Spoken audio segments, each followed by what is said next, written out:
Your son is a failure. He's barely passing my class, and with grades like this, I'm just not sure what kind of future he's gonna have. What do you have to say for yourself? You're supposed to graduate this year. Listen to Mr. Johnson. What kind of future do you think you're gonna have? With all due respect, don't call me a failure. Failure is an event, not a person, in fact. And you talk about the future, Mr. Johnson, but you're not preparing us for that. Excuse me?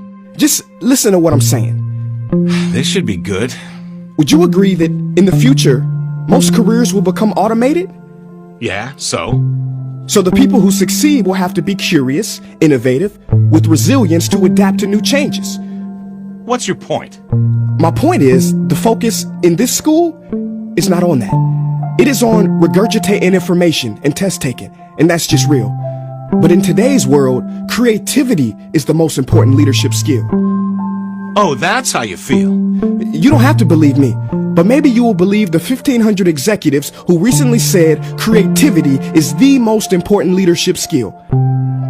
See, pretty soon, no one will be hired because of what they know. Because who cares what you know or if you've memorized a fact?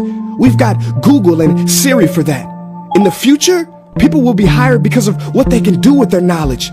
Can they creatively solve real-world problems, not just follow instructions or directions and bubble in multiple choice questions? So, Mom, that's why I'm stressed, because these robotic tasks we learn in school should stop. Because no one can do a robot's job better than a robot.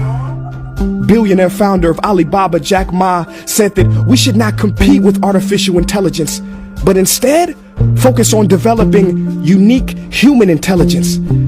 Mr. Johnson, drills are for teeth, not the human mind. So these repetitive knowledge-based tasks we must leave behind. Or in the future, you're gonna find a lot of people graduating out of your class right into the unemployment line. See, many top companies today don't look at grades. Mom, that old way is expiring. Google has been quoted as saying GPAs are worthless criteria for hiring. Founder of Tesla, Elon Musk, agrees. So I say this with unease and sorrow.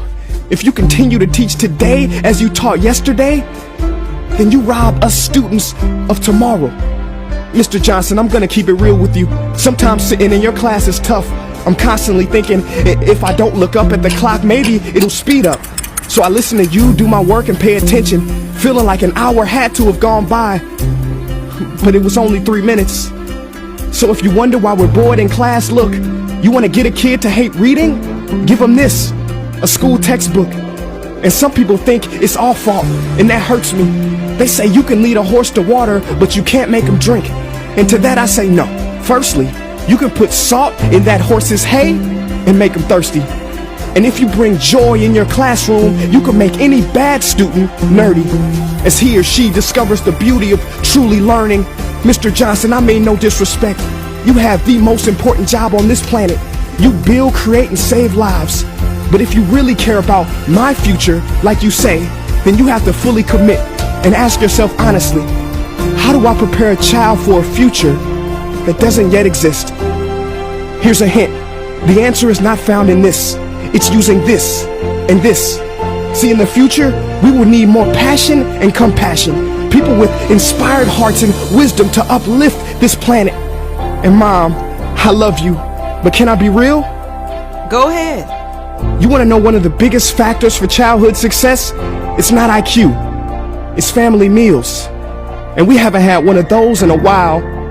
See, I know sometimes you don't feel proud, because I may not be a straight A student, but I'm not stupid. These tests may be 70% of my grade, but they're 0% of my future. But don't worry, I'll pass this class and get through this. But I need you to give me the space I need to be me and live true. Because the best feeling in the world is that your own parents get you. There's a passage in a book called The Prophet by Khalil Gibran. And if you don't mind, I'd love to share it with you. Go ahead. See, he says, your children are not your children. They are the sons and daughters of life longing for itself. They come through you, but not from you. And though they are with you, they do not belong to you. You may give them your love, but not your thoughts, for they have their own thoughts. You may house their bodies, but not their souls, for their souls dwell in the house of tomorrow. So, Mom, I'd appreciate it if you give me the love that I need to pursue my dreams. See, if we are to succeed, all three of us need behavior change on all fronts. We talk about the future, but the future is now, and it is created now by all of us. I've never heard you speak like that before. Yeah, I didn't know. But I'm going to reach out to administration and try to change some things. You have my word.